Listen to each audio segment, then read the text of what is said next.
Shalom, shalom, frères et sœurs en Christ. Bienvenue à la Rhapsodie du lundi 21 juin 2021. Rhapsodie écrite par le pasteur Chrisoya Kilomé.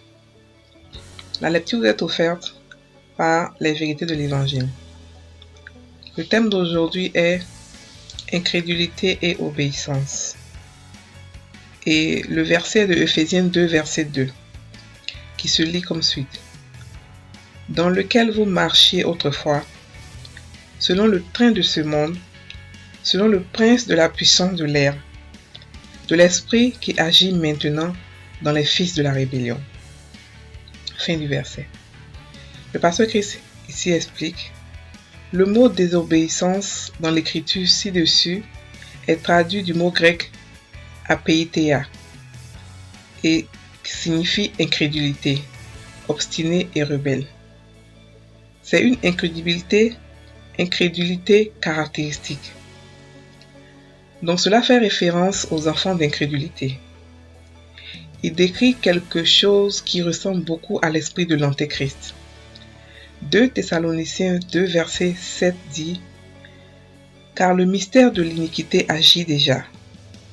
Il faut seulement que celui qui le retient encore ait disparu. » Le mystère d'iniquité se réfère à la rébellion, une opposition réfractaire à Dieu. Le fait d'être fortement opposé à la volonté de Dieu, à la parole de Dieu. Il y a des gens qui, sans même savoir pourquoi, se retrouvent à faire ce qu'ils font au mépris de Dieu.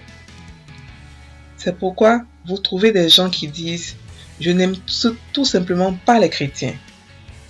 Si vous leur demandez la raison d'une telle haine, ils vous répondront « Rien, je ne les aime pas tout simplement ».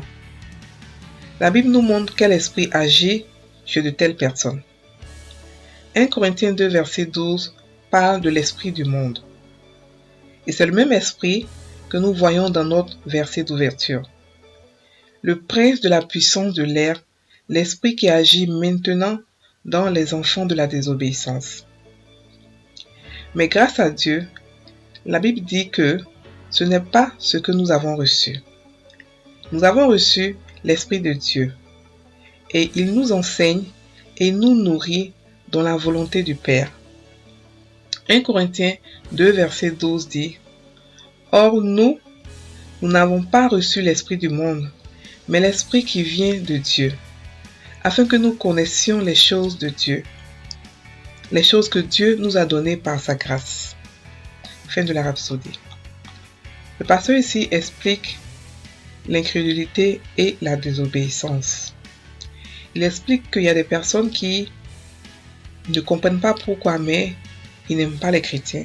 Et ils font naturellement ce qui déplaît à Dieu. Et le pasteur nous explique qu'ils ont reçu l'esprit du monde. Ils ont reçu l'esprit du monde, c'est pour cela qu'ils ne peuvent pas comprendre, qu'ils ne peuvent pas être obéissants de manière naturelle. Ils marchent selon les principes de ce monde et ils sont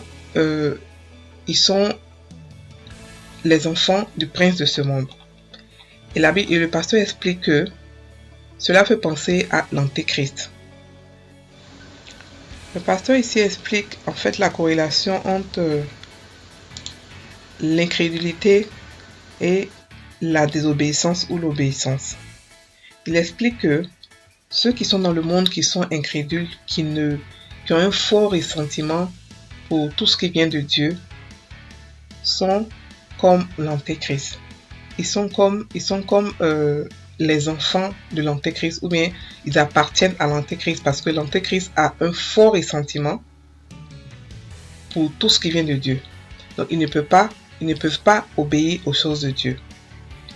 Et lorsque nous lisons cela, nous comprenons que celui qui est incrédule et qui ne veut pas entendre parler des choses de Dieu est en danger d'aller en enfer. Il explique aussi que celui qui est incrédule ne peut pas obéir à Dieu.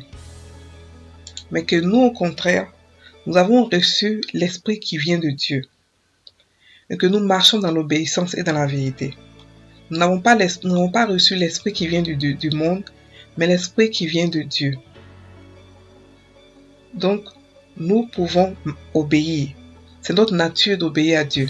Et nous comprenons les choses de Dieu.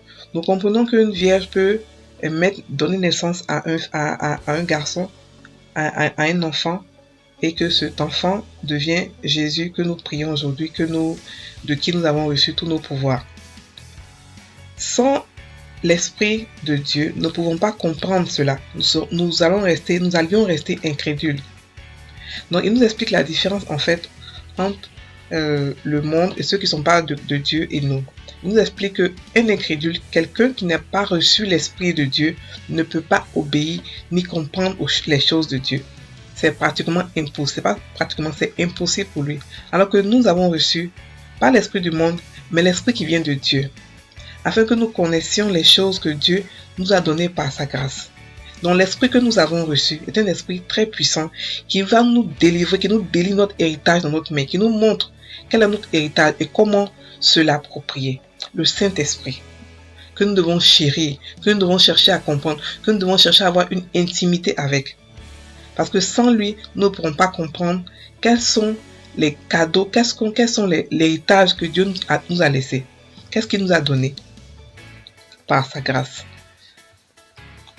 Donc, nous sommes les enfants de l'obéissance, nous sommes les enfants de la parole de Dieu et nous devons être la parole de Dieu. Nous devons avoir une relation avec le Saint-Esprit. Nous devons la chercher, nous devons la chérir. Nous devons avoir, chaque chrétien doit avoir son intimité avec le Saint-Esprit. Le Saint-Esprit a été donné à tout le monde, pas seulement aux pasteurs, pas seulement aux hommes de Dieu, aux prophètes, non. Tout chrétien qui est né de nouveau peut être rempli du Saint-Esprit et peut avoir sa relation avec le Saint-Esprit. C'est vrai, les pasteurs sont là pour nous guider, pour nous envoyer, pour nous donner les paroles de Dieu. Mais nous devons aussi, nous, avoir notre relation avec le Saint-Esprit. Parce que le pasteur n'est pas mort pour nous. Jésus est mort pour nous. Il est mort afin que nous puissions avoir sa vie, la vie éternelle, la nature de Dieu. Cette nature-là, nous ne devons pas la gaspiller en ne faisant rien avec ça, en ne touchant pas les gens, en dépendant de d'autres personnes. Non. Nous devons dépendre seulement du Saint-Esprit. On va faire la confession maintenant. Répétez après moi. Maintenant, j'ai reçu non pas l'esprit du monde, mais l'esprit qui est de Dieu, pour que je puisse marcher dans la vérité et dans l'obéissance. Ma vie est dirigée par l'esprit et contrôlée par l'esprit. Je suis toujours sous l'emprise et la régulation de l'Esprit de Dieu. Alléluia. Passez une très bonne journée, chers frères et sœurs en Christ. Soyez bénis.